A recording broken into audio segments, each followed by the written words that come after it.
সোণাপুৰৰ তেতেলিয়াত জেনিটভা IVF centre গুৱাহাটীৰ উদ্যোগত বিনামূলীয়া স্বাস্থ্য পৰীক্ষা শিবিৰ।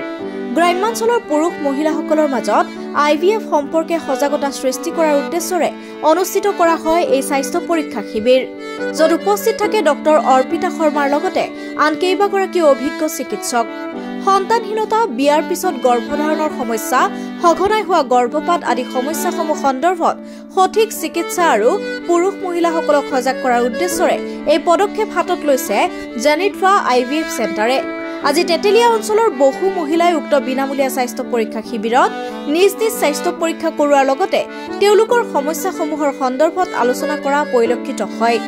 উল্লেখ্য যে অহা 28 ডিচেম্বৰত মিৰ্জাৰ কেয়াৰ হোম ফাৰ্মাচীত অনুষ্ঠিত কৰা হ'ব পুৰুষ মহিলাসকলক সজাগ কৰাৰ উদ্দেশ্যৰে জেনিটভা IVF চেণ্টাৰৰ বিনামূলীয়া স্বাস্থ্য পৰীক্ষা শিবিৰ।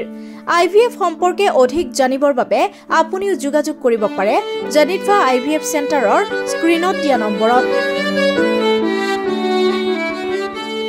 আজি আমি ফ্ৰী ইনফাৰ্টিলিটি কেম্প এটা আয়োজন কৰিছোঁ সোণাপুৰত গান্ধী সমাৰক নিধি ভৱনত।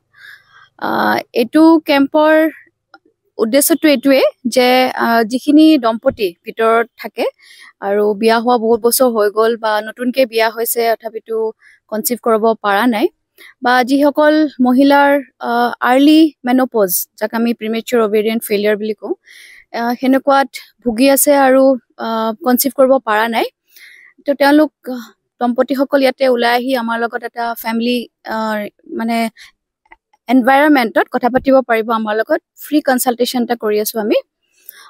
বহুত দম্পতি এইটো সমস্যা লুকাই ৰাখে বা তেওঁলোকে ওলাই আহিবলৈ কনফিউজ হয় যে ক'ত যাব লাগিব, কোনজন স্পেচিয়েলিষ্টক লগ ধৰিব লাগিব, আৰু IVF চেণ্টাৰত ডাইৰেক্ট যাবলৈ তেওঁলোকে অলপ সংকোচ কৰে বা ভয় কৰে, বহুতখিনি পইচা পাতি খৰচ হ'ব বা গ'লেই তেওঁলোকক IVF কৰি দিব বুলি।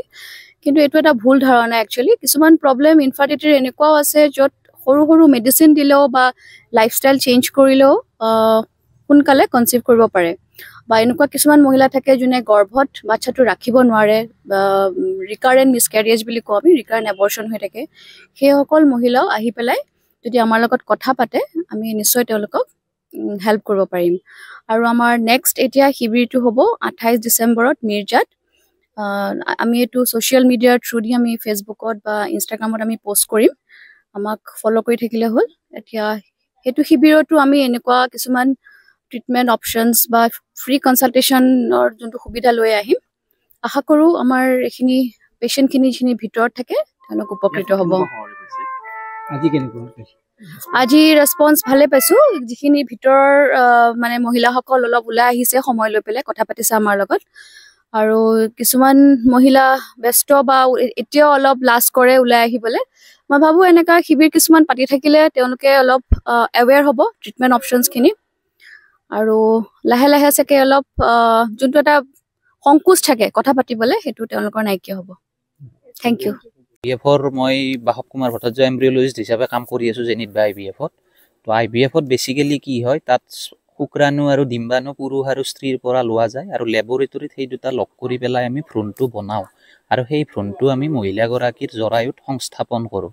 3 পৰা 5 দিনলৈ আমি লেবত ডাঙৰ কৰোঁ, তাৰ পৰা আপোনাৰ সেইটো আমি মহিলাগৰাকীৰ জৰায়ুত সংস্থাপন কৰোঁ, আৰু যিটো নৰ্মেল প্ৰেগনেঞ্চিৰ দৰে এবনৰ্মেলিটি হোৱাৰ চান্স অলমষ্ট ইয়াত নেগলিজিবল টাইপ, যিটো অলমষ্ট নহয়েই।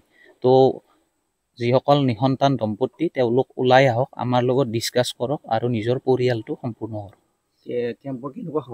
কেম্পৰ আজি সঁহাৰি আমি বহুতখিনি ভালেই পাইছোঁ। আমি নেক্সট আৰু মিৰ্জা এনেকুৱা জেগাবিলাকত আমি কৰি থাকিম। আজি সঁহাৰি বহুতেই ভাল।